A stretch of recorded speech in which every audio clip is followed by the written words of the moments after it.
Okay, welcome back to the PT Graduate Podcast. I'm excited to have to introduce my guest today, to have Laurinda Howarth on the call today. So, hi, Laurinda. Good to see you. Hello. Yeah, it's good to be here. Thanks for joining. It's really good to be able to catch up. You've been on my list for a long time, so it's really nice to do this, get this recording done. So, welcome. Thanks. Should we start at the beginning? So where you began in terms of getting, because I know your sister's in the industry as well, right? So Yep. Where did it begin? Is that where you started? Was your first job in the fitness industry, or did you do other things before you got into that? I definitely did other things. So I just did basic admin from school, but then traveled to see my brother. My brother's was he played rugby over in Edinburgh. Okay. And so when I was over there, I was like, something in the health, like I've always had an interest, right? My sister's a physio. And I came back and I did my massage diploma. So Right. I did sports and energy, and that's kind of where it started to happen. And then I guess went into the New Zealand police.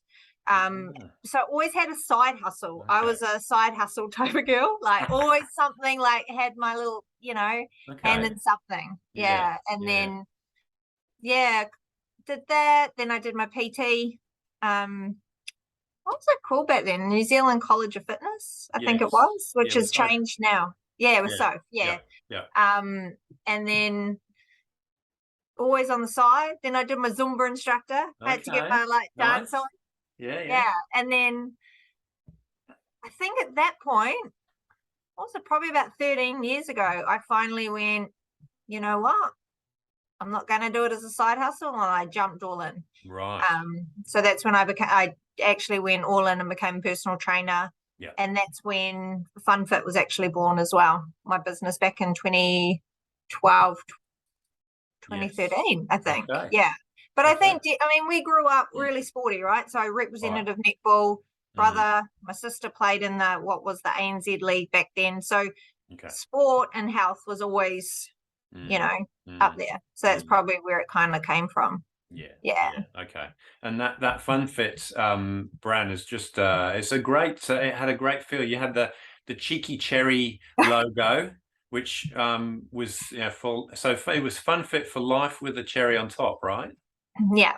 And I carry that, like that just comes with me, right? So even for what I'm doing now, I always talk about a cherry mindset, and it's awareness and permission. Like it's just kind of always there, because for me it's just a little bit of fun, and I'm a little quirky, this a little bit different, little cray.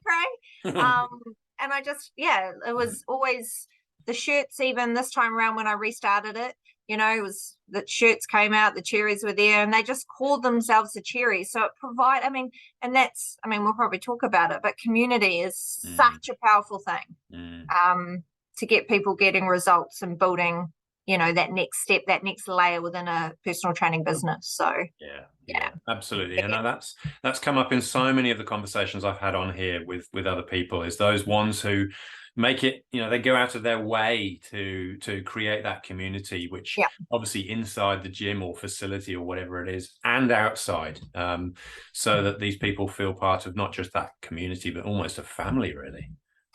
Well, I think that's a lot of people right now are lonely, and even, well, not even right now, but it's just, they feel like they belong somewhere, like their mess is part of something else, like, instead of, you find your tribe, right? Yep. You find your tribe, and it's different seasons. A lot of people talk around, you're in a different season of your life, and it kind of explains that. I guess it gives you permission that your tribe may change, and that's really critical too, is that sometimes you do need to change your tribe to keep yourself going. Certain things happen, and roadblocks come, rugs get pulled out, so so you the FunFit thing's gone for a long time, but you've done other things, haven't you? You've done other things along the way. I stopped it. When did I stop it? So Caitlin's 7 now, so I stopped it probably 8-9 years ago. Because we wanted to buy a house, and when you're a PT, it is a little up and down, and the hours are a bit crazy, early mornings, late nights, and I really sat down and spoke with the hubby and was kind of like, well, this isn't going to suit when I become a mum. Like, I can't sustain this. So that's when I went and worked for New Zealand Blood Service as a team leader of their donor recruitment team.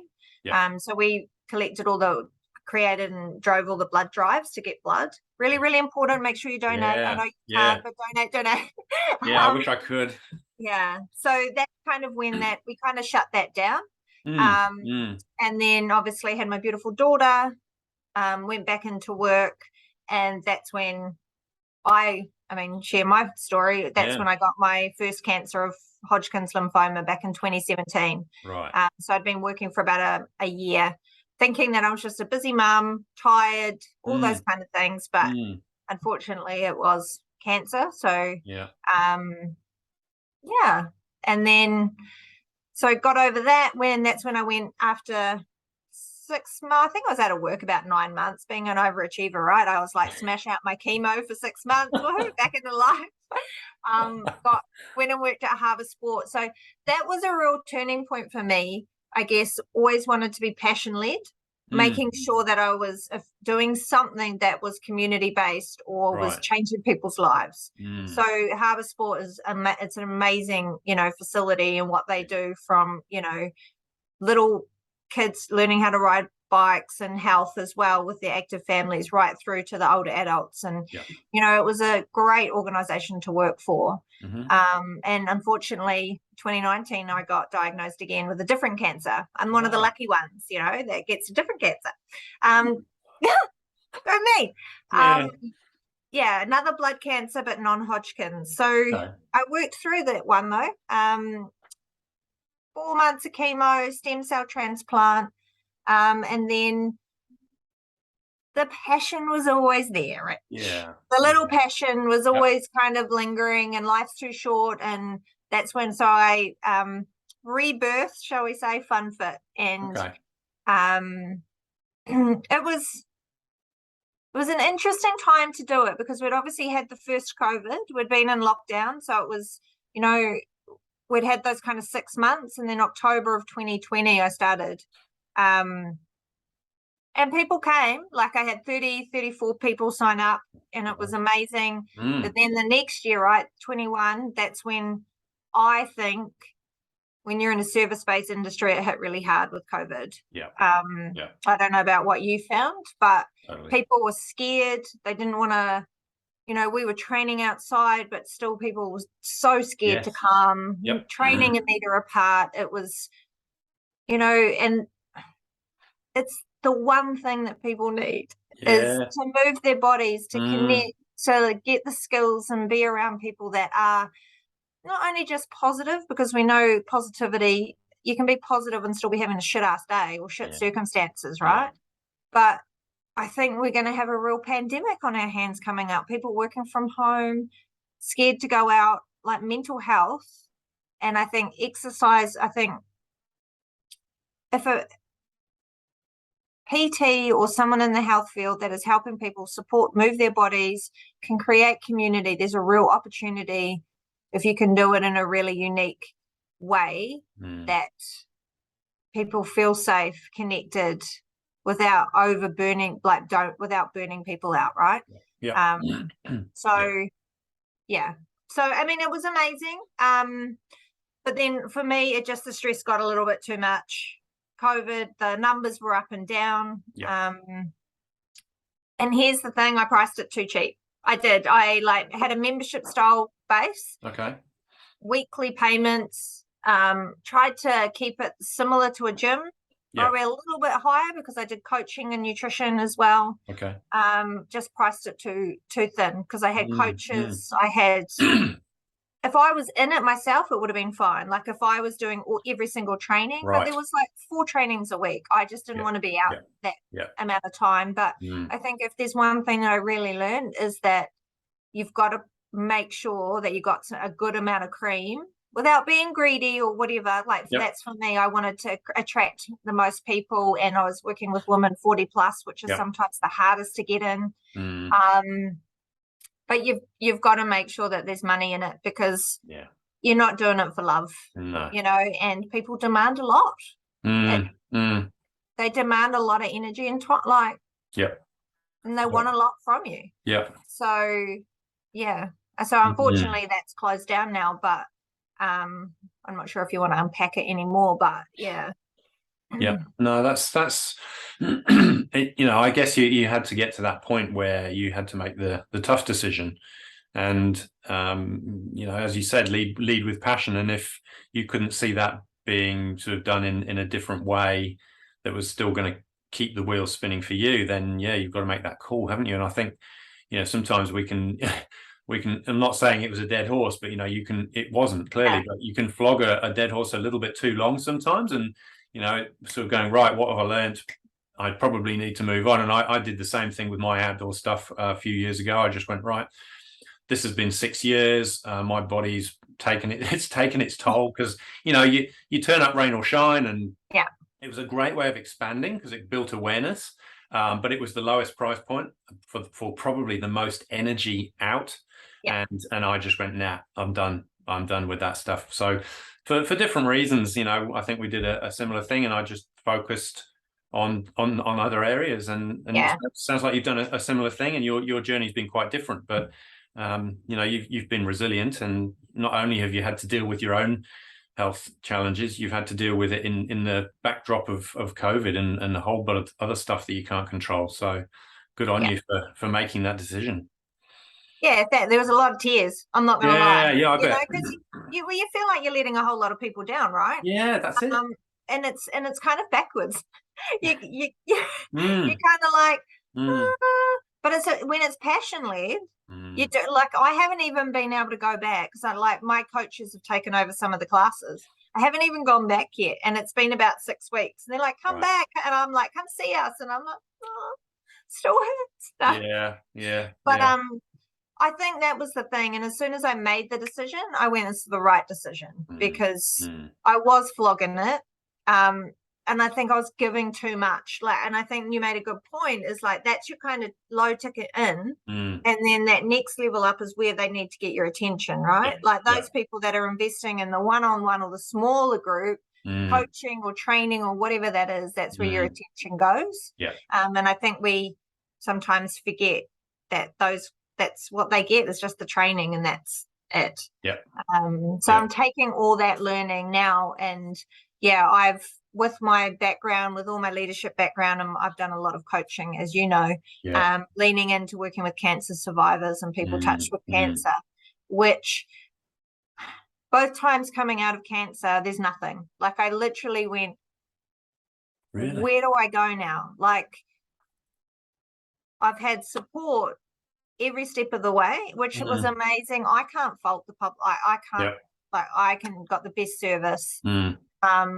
But there's nothing in survivorship. Right. And Wow. I'm like, shit.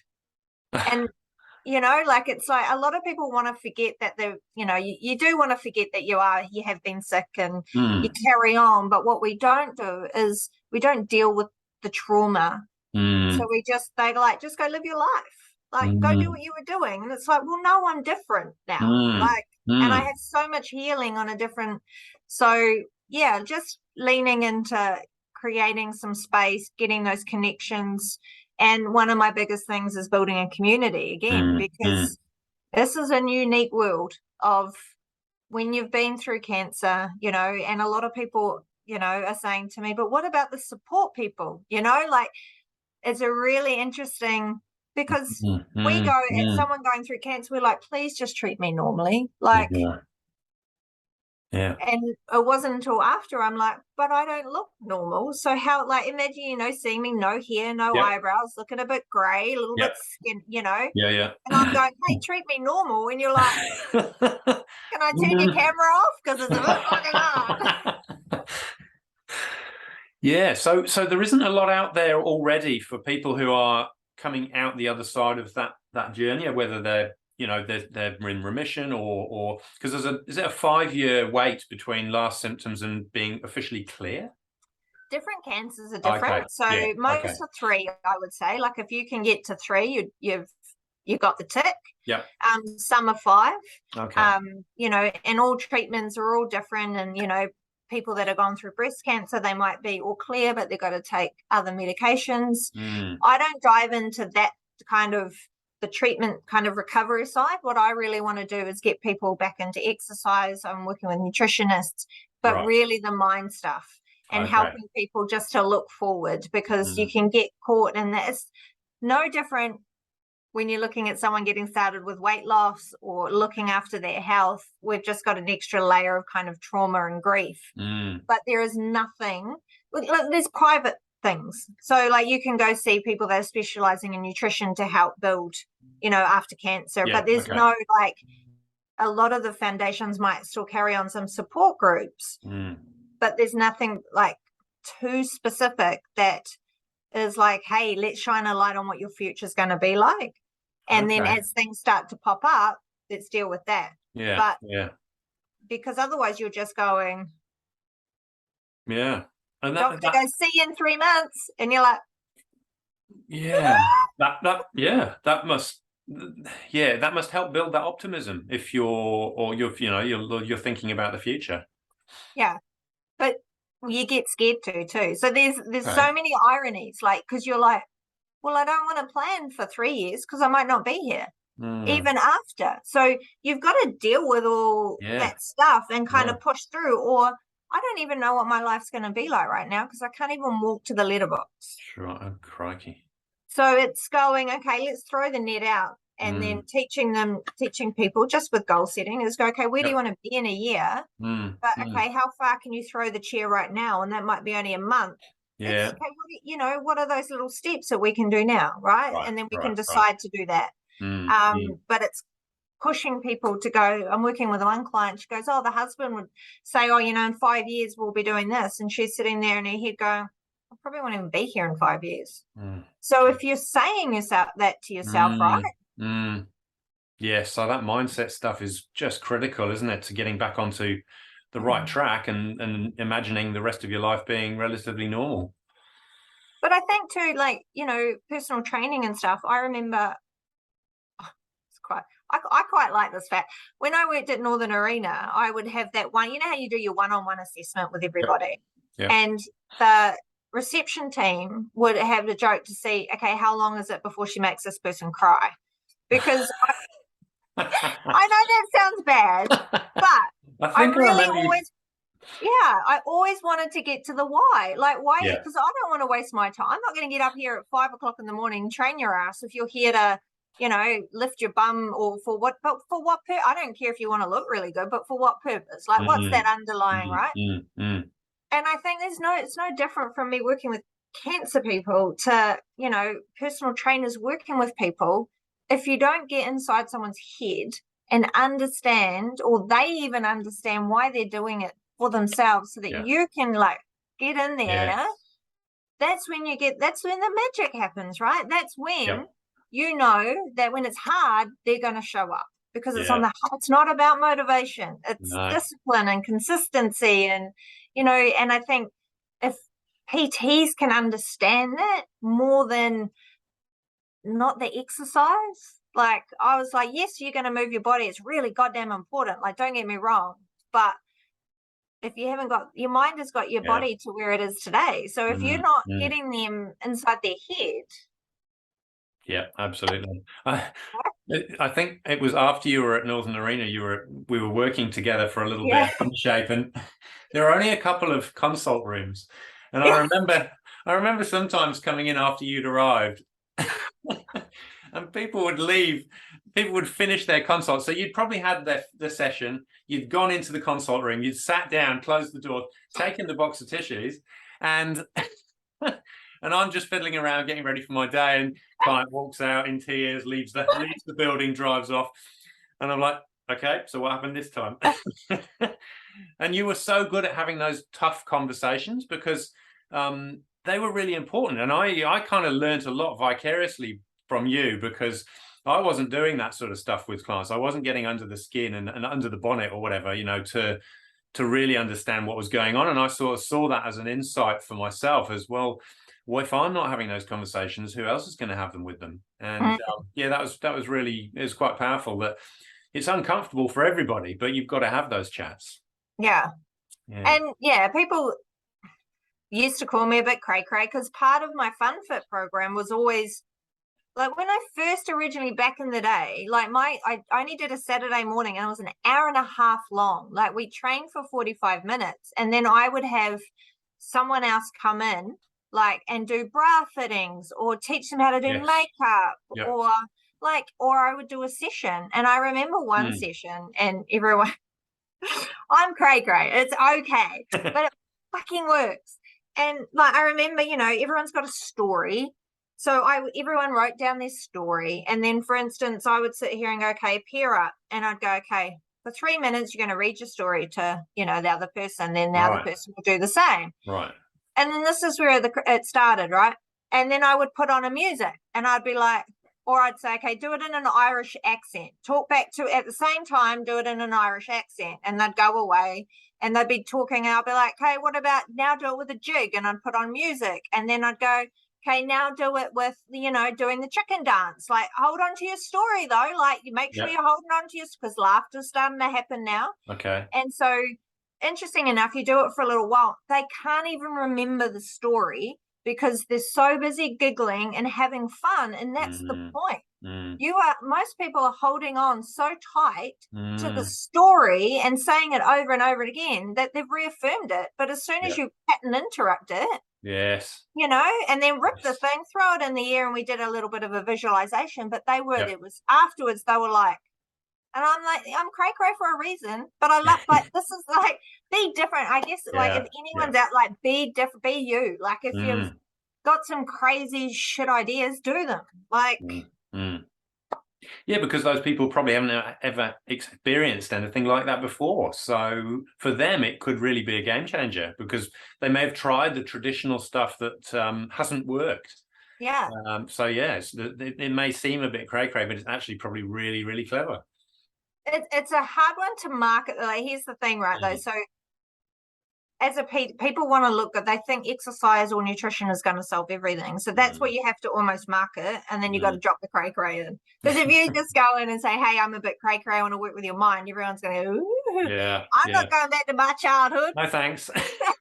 But it's a game changer. If you can link the three, if you can, and I guess the other thing I want to just say is collaboration is don't be scared to work with other people. Like most people go, but they're my client, I don't want to share them as if they steal them. But the way, and I guess, I don't know, I always looked at it as if someone came to me and then they went to you, I've done my job. Like, they've got everything, I've soaked and put everything into them that they need from me. Now they need to go do the same with you. Yeah. I've done my job. Yeah. Or if you're not upskilled, like nutrition is not a strong point for me. I always worked with nutritionists because, and if they went and nutrition was their focus, then that's all they could afford. That's what they need right then. And I think having those people that you can refer to as a personal trainer, and even if someone comes to you, don't just take them on because you need the money. Or like if you feel that that's not, you can't help them, be honest with yourself and give yourself permission to go, hey, you're actually really good fit for Rich, Yeah.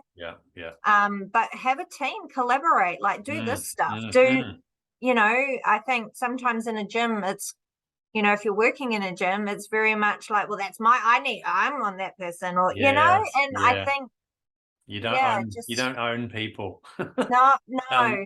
And you're right, they'll gravitate to where their needs are. Like you said, if they need that greater nutritional emphasis, then that's where they need to be.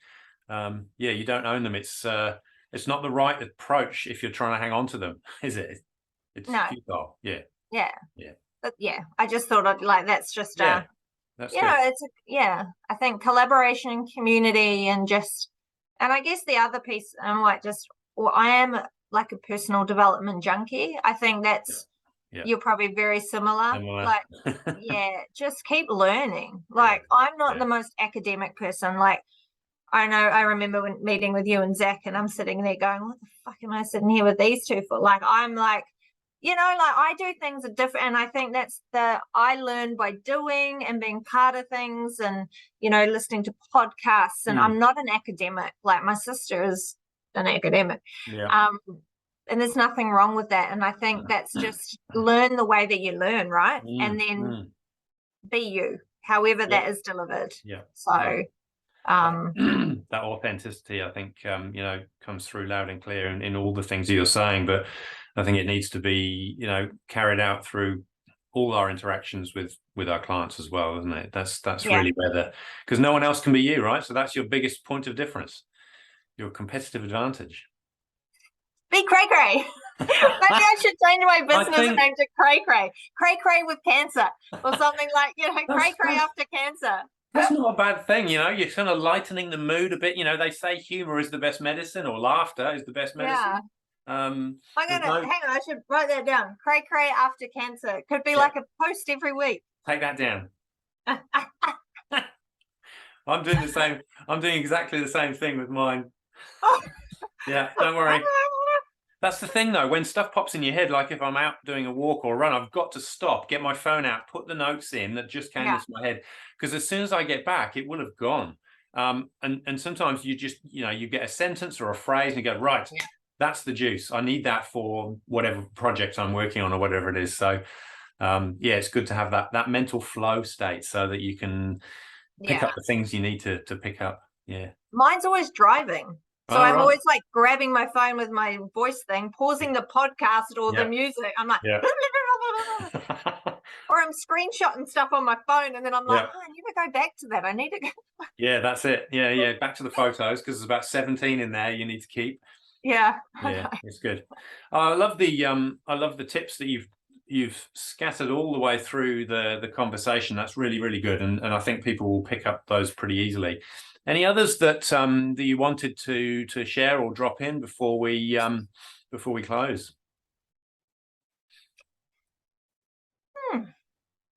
I just think it's just stand out and do things differently. I think if you know, and I think community, collaboration are key.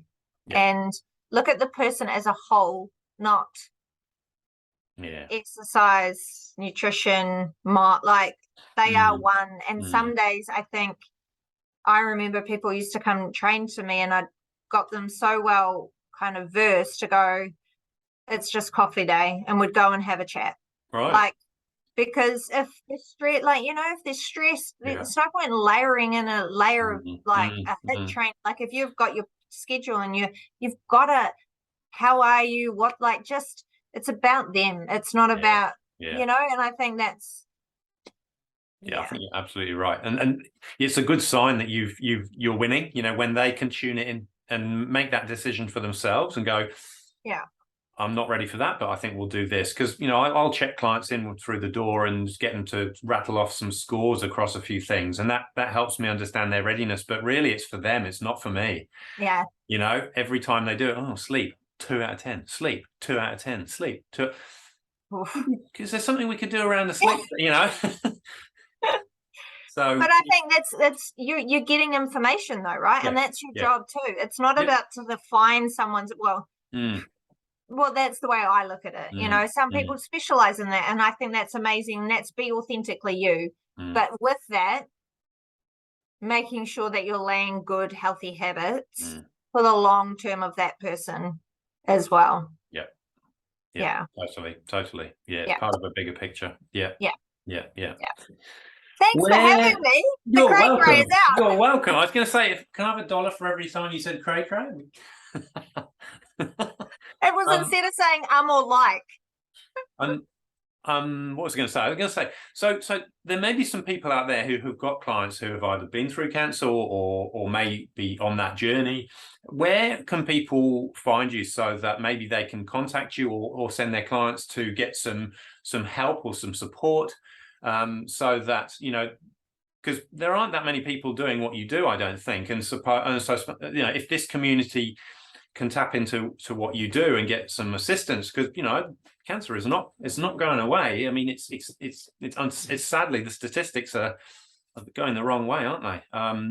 So anyway, so where how can people find you? I'll put some notes in the I'll put some contact details as well if you want to share me a website or socials or whatever. Yeah. What would be the best way for them to find you?